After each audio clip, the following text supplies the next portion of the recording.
سلام بچه ها، وقتتون بخیر. اینجا افلیکس. امروز میخوام یه آموزش خیلی خفن بهتون بدم در مورد ریورب دادن.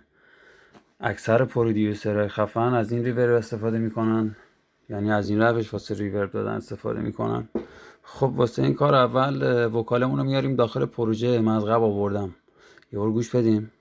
هر کاری میگی بکنیم سری تا یادت نرم. خب واسه این کار اول وکالمون رو لینک میکنیم توی یکی از لاینای مستر. من از قبل اینجا ریورب باز کردم، مثلا خونه شماره 13. اول ریورب رو باز میکنیم، کاری که میخوایم روش انجام میدیم. من خورده فتش رو کم میکنم، دیکیش رو میبرم بالا، دمپش هم میبرم بالا، سایزش هم میبرم بالا. بعد دوباره از لیست پلاگینامون پلاگین پیک کنترلر اینو باز میکنم.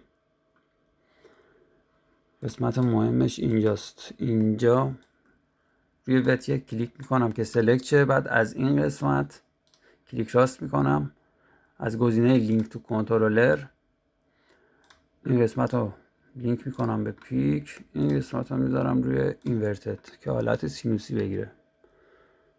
اکسپت میزنیم. خب دیگه الان ریوربمون وصل شده به پیکمون، یعنی هر کاری بخوای بکنی واسه ریورب اینجا باید بهش دستور بدی.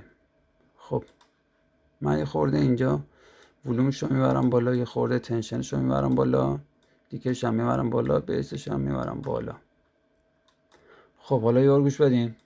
هر کاری میگی بکنیم سری تا یادت نرم.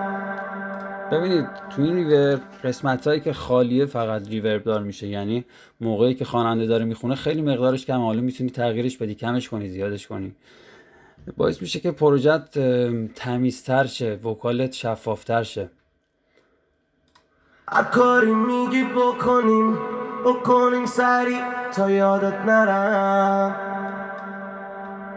میدونی من هر کاریو میکنم و کردم که باد بپرم. امیدوارم که به دردتون بخوره بچه‌ها. خدافظی.